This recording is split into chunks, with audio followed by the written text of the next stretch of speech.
Pulling out the coupe at the lot. Going for 12 for a swat. Busting all the bells out the box. Hit the lick with the box. Had to put the stick in the box. What's up, guys? Hope everyone's having a wonderful day. In today's video, I'm going to be training like Robert Lewandowski, one of the top strikers in the world currently, and I'm going to be showing you some of the drills that he does that makes him stand out in the world of football today. So if you guys enjoyed the video, please leave a like and subscribe if you haven't. I'm at 3,700 watch hours and I need 4,000, so I want to thank for everyone who has been supporting me, and I greatly appreciate it. So let's get started with the video. So with any professional team, they usually start off with some type of possession or rondo, and that's exactly what we did today. And this is, just a really great warm-up. It keeps your mind sharp, and you have to be thinking ahead before you receive the ball. And this is something that Lewandowski is really good at, is that he plays quick and he's smart. The second drill that we went into was some just crossing and finishing. And as we all know, Robert Lewandowski is super clinical in front of the goal. He rarely misses, and as we all know, that one hat, I think he scored 5 goals, and most of it was from crosses. So that's something, if you want to get more clinical off crosses, all you really have to do is get those repetitions in. Practice. Really learn how the ball moves and learn how to time it. Try not to wait for the ball, but try to run onto it. And that's one of the tips that really helped me improve on my crossing. And obviously the thousands of reps that I did of missing shots. The next thing we're going to be doing is the fitness portion. And suicides is, probably the worst thing. And everyone hates when the coach says everyone on the line. But it's something that you have to do. And it's something that, Lewandowski implements a lot. Not only does he implement suicides, he also implements a lot of lifting into his regimen as well. So that's something to take account, and is that he's a very fit player, and when you start going against better and better players in the world, you have to be in better shape, because the moment you get tired, that's when your focus goes down. That's when your weakest parts start going first. So let's say you're just not good with your left foot. The moment you get tired, that left foot is going to be non-existent. So make sure you do your fitness. So something that Lewandowski likes to implement a lot into his training is using resistance bands. And this is something that I've seen Sergio Ramos use, top clubs like Man City use. And the reason why they have their players use these is because these resistance bands help players improve on their explosiveness, your speed, and their overall power. But it also helps because it strengthens their lower body like muscles, which is extremely important. And you can do a lot of plyometrics. And the reason to using this band is the band makes each movement that you do a little bit more difficult because it has resistance on it, and it forces you to recruit more muscle fibers. And depending on what movement you're trying to do, it's going to activate, those quick twitch, which is really, really important. So I'll leave this link down below for anyone that's interested in it. You can get this on Amazon for only $33. I thought it was a lot more expensive. But this is something that you can add into your training, and you could be training just like all these top professional soccer players, and it really has made a huge difference in my training, and I've only been using it for the past 2 weeks. So go check it out if you're interested.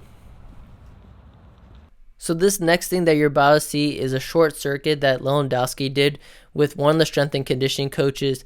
And this is a great drill just to work on the first couple steps of your acceleration, really focusing on power. He only does it for about 10 to 15 seconds at a very high intensity.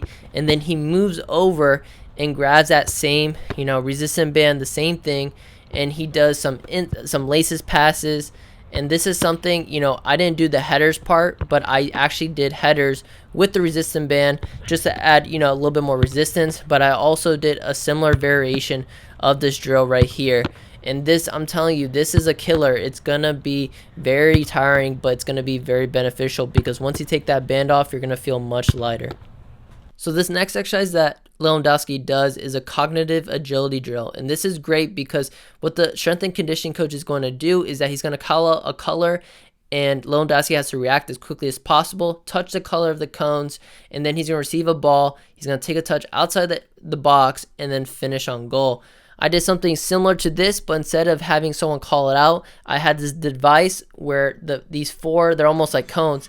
These 4 cones, they'll turn on a color, and I'll have to go touch it and then it'll turn off, and then another cone will turn on. I'll have to touch it again, and then I actually, instead of receiving the ball in front of me, I actually turned and finished. But I also did a variation where I received the ball and then I finished the goal. But this is a great drill to do. I've done it without, you know, the equipment that I have, and it will just come. It's a great, very tiring drill. So add it into your training if you want to work on your cognitive skills, especially once you get tired. You start to think a little bit slower, so it's really important you stay sharp even while fatigued. So the next and final thing I'm going to be showing you of Robert Lewandowski doing is a single leg RDL with a single arm shoulder press. And this is a great exercise to implement into your training, working those hamstrings and glutes, but also working those stabilizer muscles around the knee and ankle joint, because it requires a lot of balance. If you're struggling to do one leg, you can plant that foot back when you go up. But if you're more advanced and you want to challenge your balance, I recommend not letting that foot touch the ground when coming back up into the movement. So as you guys are going to see, I'm not going to be doing the shoulder press here, just because I just wanted to focus a little bit more just on my legs. I do have a separate day where I do, you know, more upper body focus, but I'm going to be showing you the single leg RDL, which is an amazing movement to do if you want to strengthen those hamstrings and glutes. So I hope you guys enjoyed this video. If you did, please leave a like. I'd greatly appreciate it. And I wanted to say thank you to everyone being so supportive. If you want to, you know, see more of these videos, just comment down below of who you want to see more of. I read all your comments, so I made a list of you know Gabriel Jesus, Marco Royce, Alphonso Davies, and several other players, Isco. So I read all the comments. So I hope I can fulfill everyone's needs and make a really good high quality video for you guys. But thank you again, guys, for everything. I really appreciate all the support, and I hope everyone has a wonderful day, and I'll see you guys in the next video. They think that we lost our minds. Well, maybe we did. Maybe that's just how we live. Maybe that's all that we want. Maybe it is what it is. 'Cause we're just living our life. That's a life we're living. We're just living our life. That's a life